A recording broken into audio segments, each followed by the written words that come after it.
right, welcome to Your Time, Your Money, the show where your time is just as valuable as your money, and we know that. Thank you so much for tuning in today. Matt and I are extremely excited today, which I think is... Very excited. Well, we normally are. We're very excited. Yes, we're very excited for two reasons, actually. First and foremost is it's No Shave November, so we're... Esley has a beard! Doing some... Welcome to the club, Esley! We are doing some awareness for cancer.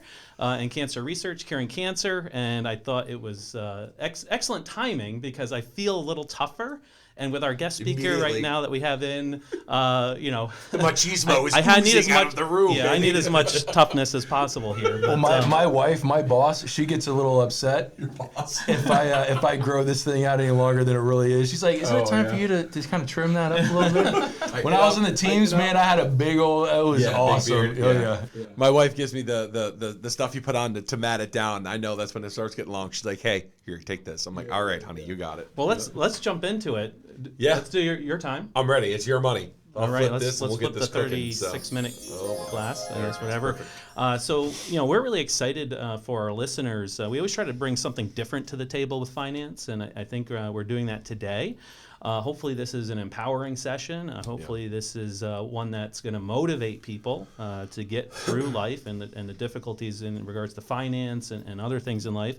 But with us today, we have Phillip Koontz. And if you don't know from his outfit or garb that he's wearing, he is in the military, but not just the military. He's a Navy SEAL. Unbelievable story. Yeah, he actually came in thanks to one of our product sponsors. Yes. And we were... just happy to have him on our show. So I want to introduce Phillip, give him a few seconds to really tell us about your experience and yourself, and let's dive into Your Time, Your Money. Sounds good.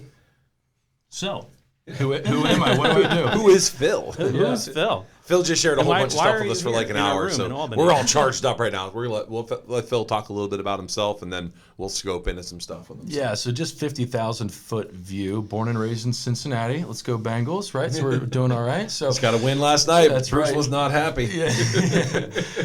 For about 18 years, and then I got my undergrad in marketing and statistics. So I swam in college and graduated from Miami University. And after that, I went to corporate America. My mom's always like, "You're going to be great in sales." I'm like, "Okay, Mom, okay." So I go into corporate America. I lasted for about 6 months in corporate America. Oh. You guys all seen Office Space? Oh, yeah. That was me. My big stapler? Yeah. My stapler, yeah. My TPS reports. So I'm showing up every day, suit and tie, dressed to the nines, stuck in a cubicle. And I'm like, I can't do this, right? I literally, I can't do this. So that's the one thing that got me to ring the bell in life, right? Is corporate America. So after that, I'm like, all right, military it is, right? So I could just kind of tell. I was one of those weird kids in school that used to like wear my military, my cami clothes, right, to school. They'd make fun of me, like, "Oh, G.I. Joe, here comes G.I. Joe." And I would like make weapons in my dad's workshop, in our basement. So it was fun, but I just knew I was a little bit different anyway. So military it was. I had a swimming background, so the Navy made sense, the water, all that kind of good stuff.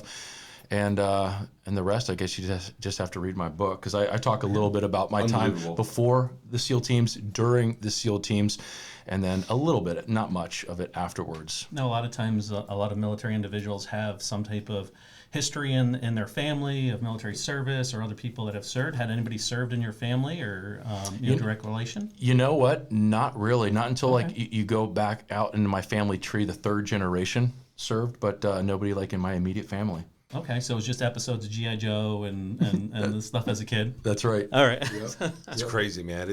Phil just spent an hour and a half with us talking a lot about different things that motivate and different things that he's been through. And, one thing I was going to ask you, Phil, is you traveled the world, right? You've been everywhere. You've probably jumped out of airplanes and you've had some wild experiences. But, as a service member, it's never easy financially, right? You're all over the place. You're constantly at odds. What was some of the hard things traveling and doing the things you did, and then also trying to manage finances for a lot of service members out there that are still dealing with being active? Sure.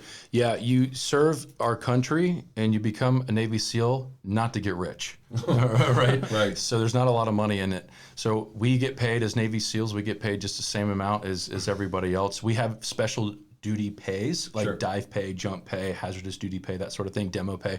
So that helps out, but money's hard. Money's tight at times, especially when we're deployed, because Murphy always shows up, right? Murphy's You law. talk about Murphy. Where is this guy? I don't see him. Yeah, right. Yeah, he's pretty skilled and pretty sneaky.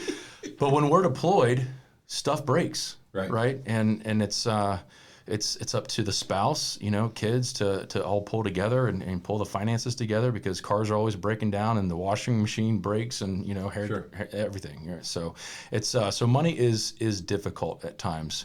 And then so I bought my first house. So that was the whole reason. So there's 2 coasts that we can be stationed at, right? Okay. East Coast, West Coast. When I got out of SQT, SEAL qualification training, I'm like, I'm going to be living large in San Diego, right? I'm like, I'm a West Coast guy. San Diego. So I went to a bank, and the lender, they're like, hey, here's, you just qualified for $450,000 loan. And I'm like, let's go. Like, I'm going to be, living large. And then I got out there, and I'm like, holy crap, doesn't buy you much. But maybe like a 1-room shack in the closet in San Diego. Right. What year was this? In 2005. Oh, so the height of the housing market in San Diego. Exactly. Yeah, right. So I'm like, I'm going to go East Coast. So that's one of the reasons why I chose to go East Coast. Got my first house 2005, and then sold it in 2008. Ooh, during the drop, or during the drop. Oh, so it was. I've made great real estate decisions since then. That's right. Okay. But I had to short sell my house. I was upside down, like probably $40,000 on it.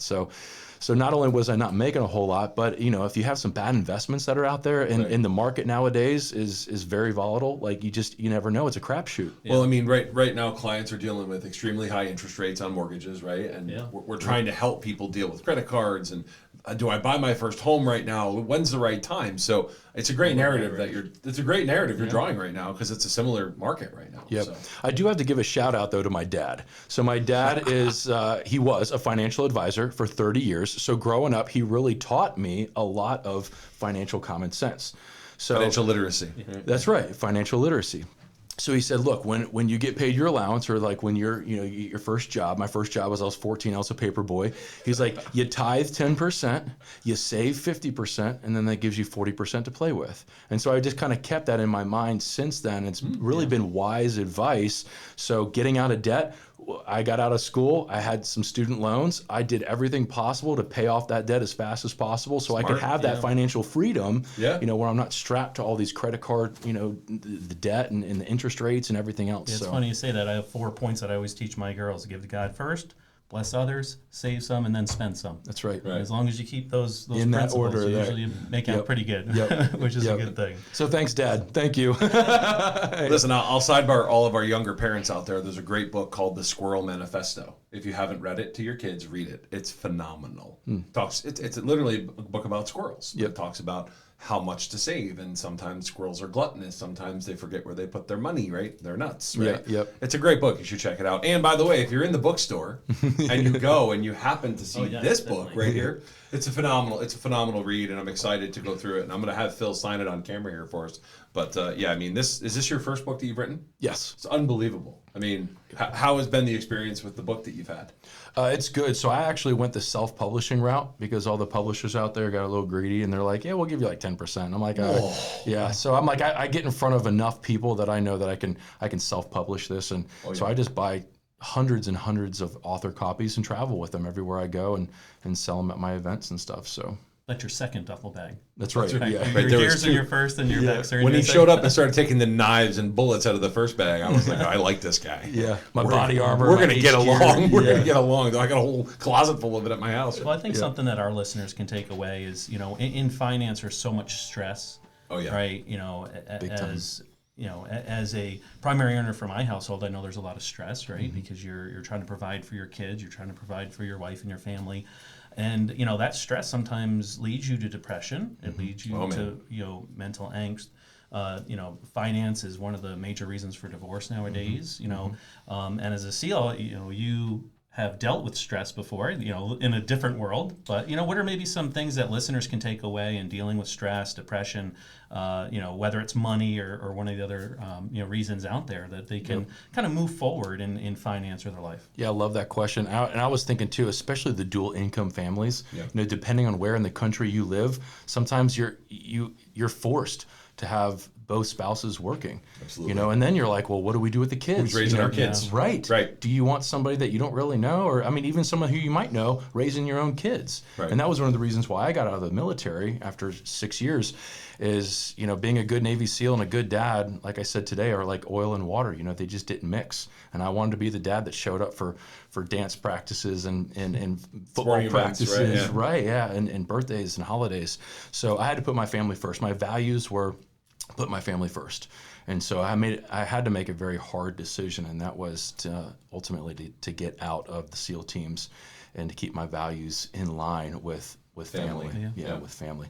But to your question, depression and the suicide rates, everything nowadays is just skyrocketing. And it is really, it's a hard world that we're living in right now. And I think the first thing is don't hold it inside. You got to tell somebody about it. Yeah. One of the things we talked about today was our pack. Who are the 4 or 5 people that you have in your life that you can pick up the phone at 2 or 3 o'clock in the morning and just tell them, hey, you know what? Need to talk. I'm not doing good. Right. I'm not doing good right now. So sharing that is huge, because if everything turns inward, then you're like that Coke bottle, right? And you shake it up, and then eventually it's going to explode. And so if you get trapped with your thoughts in the suicide or the depression or all of that is overwhelming at times, if all of that is just trapped inside, it becomes very toxic. So the first thing I would say is talk to somebody, a friend, a family member, maybe even a counselor. Put somebody on notice, right? Yeah, nothing wrong with that at all. Finance, like relationships, is one of those things that people like to hide. Mm-hmm. Right? They don't like to tell people how they're doing. Right? The common response, how are you? Good. How are fine. You? Right. You know what I mean? They don't want to delve. That's your typical response. Hey, how are you doing? I'm good. How are you? When we first meet people, especially, that's why whenever I lead, I don't lead, I'm a financial advisor. I'm someone that really cares. Because if you say I'm a financial advisor and then you start asking questions, right? It's, I'm good. We're all set, right? And then everything shuts down. Then there's no relationship, right? Mm-hmm. The whole point of it is to build up this rapport so you know what's going on in people's lives. And the best advisors, you put yourself in your client's shoes. Absolutely. You know what I mean? You're trying to understand what's the nit and gritty of their circumstances so that you can make the best recommendation. Well, especially now, man, like inflation being as high as it is, cost of goods. I have people calling in. They can't pay their bills. Yeah. Which bill do I pay? Do I pay the car? Do I buy groceries?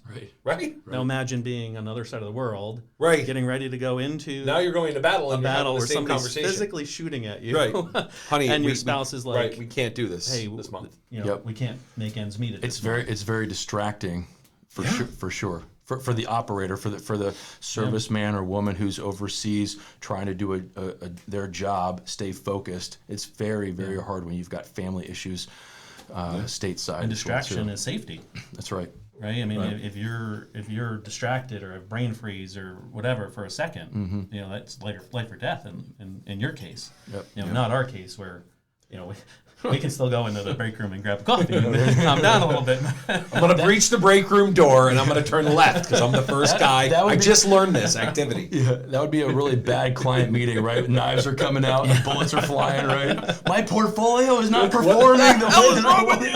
Right? Liquidate everything. I'm tired of this. Oh my God, that's great. Yeah, and one of the areas that we try to focus on is the protection of family. Right. And I bring it up because you brought it up in our group meeting that you did at the office here. But you had the loss of a loved one very early on. Yeah. And we always tell people through life insurance, you never know when it's your call. That's right. When you're going to be there, and that itself had to be emotional. I don't think you had kids at the time. No. I think when your first wife passed away. Correct. But we try to preach the benefits of life insurance and making sure that your loved one is set and secure. And when you're in your 20s, 30s, best time to buy it. Yeah, exactly. Best time to buy it, but you're not thinking about it. Yeah, you're invincible. My wife passed away when she was 32. 32 years old after 4 years of fighting for her life with stage 4 breast cancer. It was such a distant thought in my mind is life insurance. Right. And how does this make sense, right? What do I need this for? Starting a trust or, a will, like all of that stuff. It was all on the back burner. Yeah. Well, I mean, to kind of like shine a little light on it, the story you had told prior. So Phil dodged 5 bullets as a kid, right? Almost died 5 times as a kid. So when you were telling that story, I thought there was going to be a sunshine ending, but there wasn't. It was that, oh my God, the worst possible thing happened. But I think you made a great point earlier when we were talking as a group. This is the most medicated a generation has ever been, right? And it's the most underinsured a generation has ever been. And what Matt was alluding to was you had 5 or 6 near-death experiences, right, as a kid before the age of 7, 8, or of 8 years old. Yeah. Now you didn't put that on your resume going into this. I escaped death to self. Very squirmy. Or maybe you didn't want to let them know that you were that kid. Very squirmy. He's a survivor. He's a survivor. Yeah. No, but talk to me a little bit about that, because I mean, being an athlete, I like to surround myself with other competitors, right? Mm-hmm. Tell me a little bit about the competitive side when you were across overseas. Was there a competitiveness? Was there a certain level of excitement or morale that would go with the group of guys you were with? Yeah, huge. So competition in the SEAL teams it's something that we experience every day. We're always pushing each other. I'm reminded of like iron sharpens iron, right? As one man sharpens another, right? Yeah. And so, you surround yourself with like-minded people. You're continually holding each other accountable and giving each other a hard time every now and then too, right? You have to haze each other a little bit, right? Especially if you're I get it all the time from this guy. Yeah. Especially if you're outperforming like your brothers, right? But I mean, we're constantly pushing ourselves, both with our skills and our physical fitness level as well too, and helping each other toe that line, because you don't want to be that guy. I mean, we have a 5-6 kilometer infill and exfill, and we're 80 plus pounds heavier than what we normally are, carrying all the gear that we are. You don't want to be that guy that slows down the 30-man task unit or platoon, that's humping all that gear onto the target. You don't want to be that one guy that's like, hold on a second, I need a rest. Hold on. Yeah. So physically and mentally fit is paramount in the SEAL teams. Gotcha. So it's important. You hit on some great stuff, and I really want to zoom out and tell people how important it is to get this perspective, because as an advisor or as a teammate, as a football guy, as a competitor, right? Sometimes you need to introspect, right, and kind of look at yourself and review your processes. Mm-hmm. And you laid out some great stuff in your book, and I'm going to let people buy it so they can read it. But there's kind of a linear approach you have, which I really like, and I think that might have been either ingrained from when you were a kid, or maybe it was from your experience in the military. But I think it was a phenomenal approach, and how people can be a little more introspective in their own life. Yeah, we call that a gut check in the SEAL teams. When you're looking at yourself in the mirror, you give yourself a gut check, and you're like, look, what are some areas of my life that need to be buttoned up a little bit more?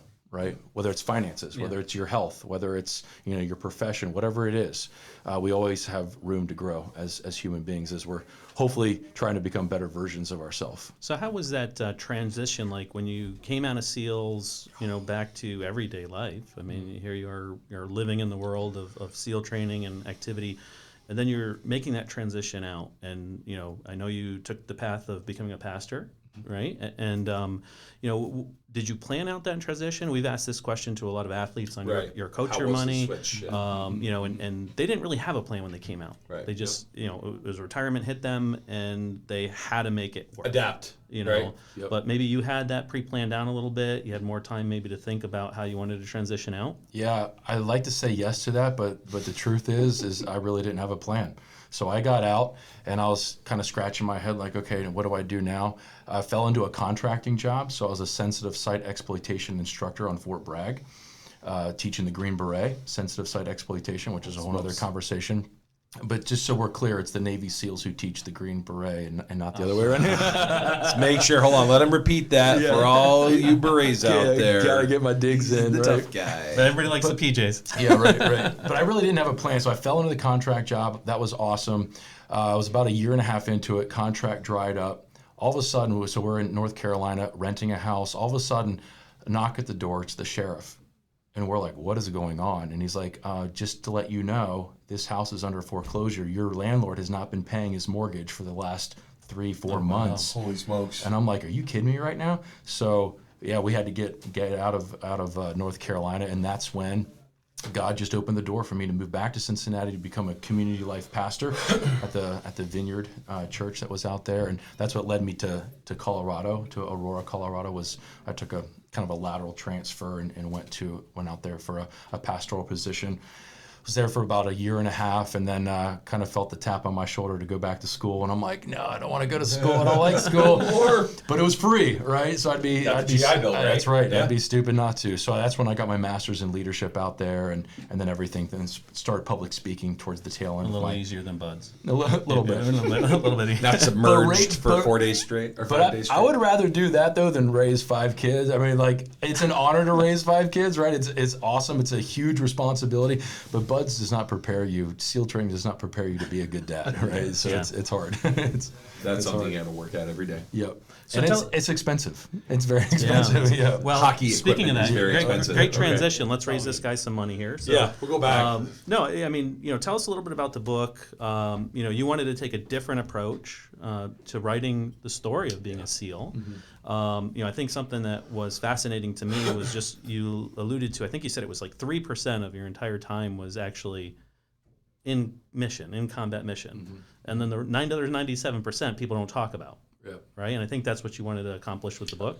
Yeah, Hollywood does a great job of portraying the missions of SEALs. Do you guys know they actually have active duty Navy SEALs on set? Really? Teaching them just making sure what our everything's ROEs, our rules of engagement, our SOPs, our standard operating procedures. And I'm like, okay, time out. Like, I understand Hollywood wants to make a truckload of money with this movie, but like, you guys realize Americans aren't the only ones watching these movies, right? Right. And you're giving away a lot of our training right there on set. Wow. So that's when I wanted Didn't to think about that. Yeah. So I mean, you guys have all seen Zero Dark 30, Lone Survivor, 13 Black Hawk Down. hours. Yep. Probably one of my favorite movies. Maybe not G.I. Jane. Oh. Maybe not Charlie Sheen, Navy SEAL. You're saying wait, Hot Shots isn't reminiscent of how our military works? Right, yeah. But nowadays they do a great job. They do a great job of portraying those missions. So that's when I just wanted to hit that figurative pause button, and I actually calculated out boots on the ground, the time spent conducting our missions. And there's 4 different mission sets that we can go on. There's hostage rescue.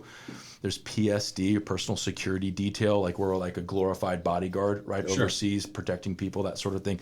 SNR, surveillance and reconnaissance, and then DAs, direct action. That's primarily what we went on SEAL Team 10. We had 78 combat missions that we went on in 6 months. So our op tempo was very fast.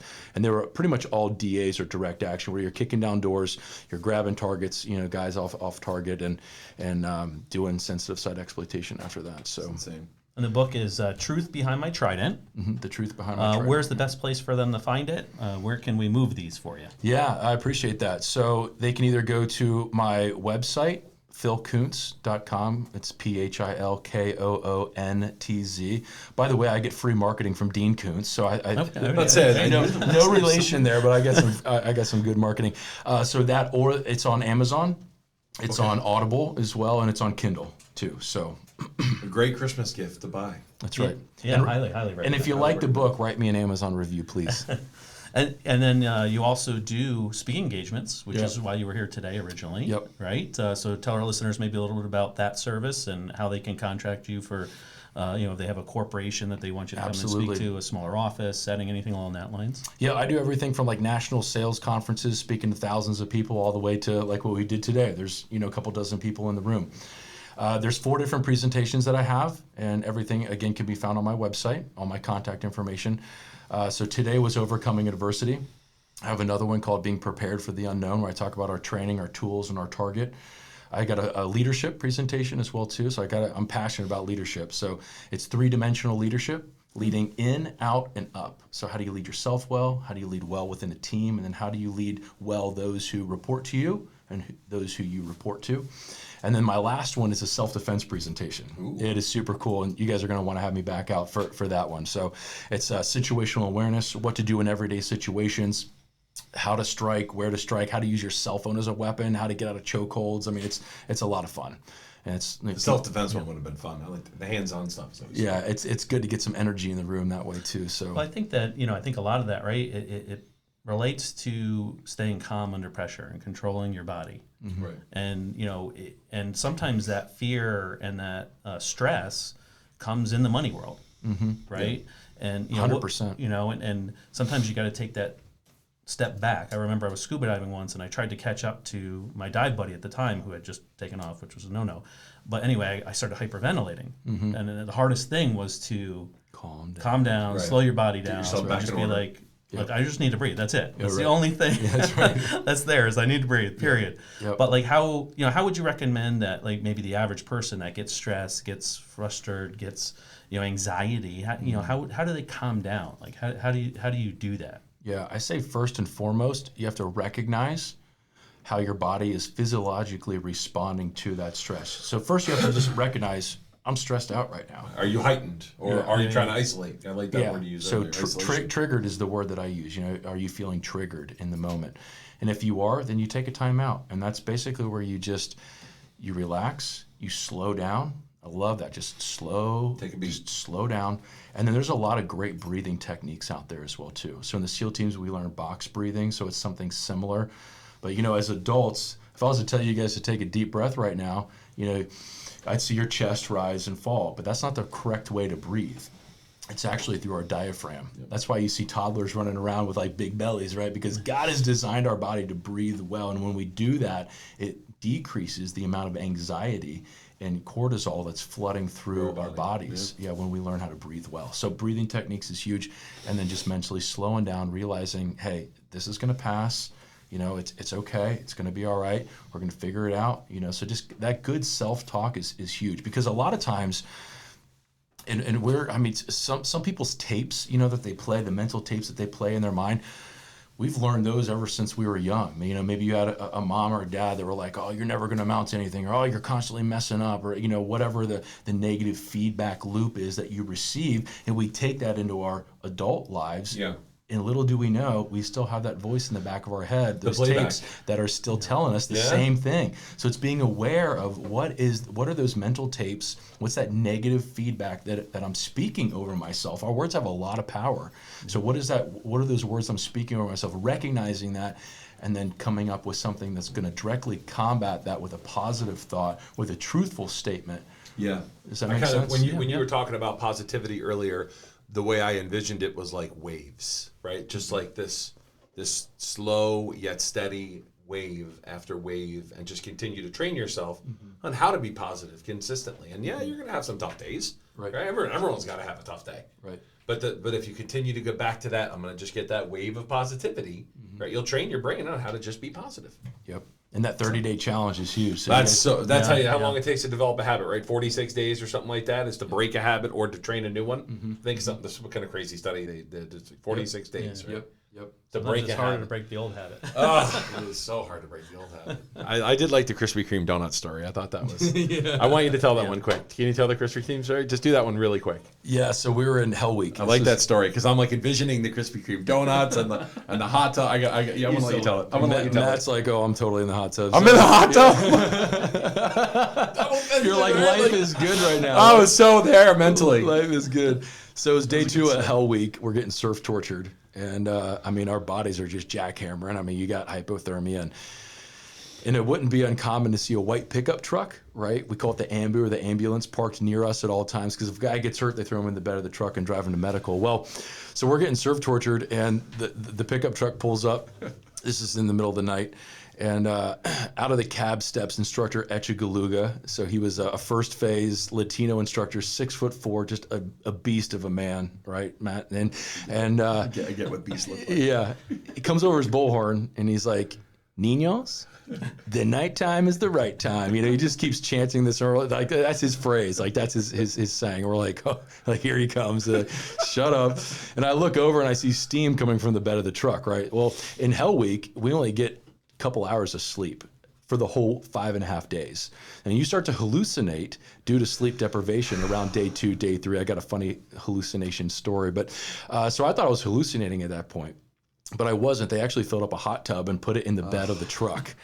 Not only that, they went out and bought 6 dozen fresh Krispy Kreme donuts, right? Like, let's sweeten the pot a little bit, right? So he's like, hey, the first 6 guys to get up and touch this truck and quit And they have a bell, by the way, that hangs off the end of the truck. Oh, so you're in 40-degree water, and you could get up and quit and go jump in the truck and get the donuts. That's right. Yep. And a bunch of dudes got up. I'm coming! I never would have made it. Yeah. God bless your soul. I mean, Phil, very strong, very tough. I got the machismo is just oozing out of me right now, so I definitely got a man crush. It's okay. I'm not afraid to say it. And as we kind of close out, I think one of the other areas we wanted you to bring up is maybe some awareness to charities that you work with. Any charities you work with, and kind of how listeners can get involved in those, maybe. Yep, perfect. So the two that come to my mind, one is with the military and one is with that doesn't work with the military. So the one with the military, SFF, SEAL Future Foundation, an amazing organization, one that I'm partnering with and get some help through as well too. So they make sure that once guys get out that they are set up from A to Z, from jobs, financially, to like resume writing, to mental health, to physical ailments that we're all experiencing. So great organization there. And then the other one is the Anti-Trafficking Bureau, and they're down in the Dominican Republic, and I help partner with those guys. We rescue girls out of brothels who have been stuck in the child trafficking trade, and that's down there. So there's a special place in hell for those people who traffic. We're gonna help send them there. Girls. Yeah, that's right. That's right. Well, thank you so much for coming in today, and we have some actually exciting news to share with you. We do have some exciting news, and this is one of our favorite parts of our show. One of our favorite parts when we have a guest speaker that comes in and has a near and dear charity is that, unbeknownst to you, even though I'm under the impression SEALs are supposed to be super observant, but I don't think you did not observe this massive check. This Happy Gilmore sized check that we have coming in. Let's flip that around. But we're going to be donating $1,000, $500 each charity for you. Wow. For both causes. Wow, thank you guys. And, it is quite a big check. Yeah, it is. It's a big check. We didn't write it in because we didn't. Hey, the bigger the better, right? So one of our funny outtakes of our show is that we have this Happy Gilmore moment where I'm like, let's get one of the big checks. Yeah. And I swear to God, the whole room, we were pissing our pants for probably a solid 5 minutes. Laughing about the big checks. Yeah. So we're happy to help. Thank you guys. Thank you so much. Yeah, from the bottom of my heart. That's amazing. And as always, I'd like to remind our listeners that if we get to 500 followers by the end of the year, we're going to donate $500 to a random charity. So please could be one of these. Email in the random charities. We're going to enter those two charities into the pot, along with the American Cancer Society for No Shave November. Hopefully your charity can win, and we need to get to 500 to be able to do that and donate $500 to a charity of your choice as well. As always, it's Your Time, Your Money. You can find us at yourtimeyourmoney.net. You can reach us at 844-444-YTYM for Your Time, Your Money, 43 British American Boulevard in Latham, New York, 12110. Please share and make sure that you're looking for this book on the shelves. Very important. A phenomenal read. Actually, I think we're getting some signed copies today. I think. We are. I'm actually going to have Phil sign it on camera right here. I didn't get mine done earlier, and I know, Mark, you got to do yours too. So yeah, this is awesome. Yeah.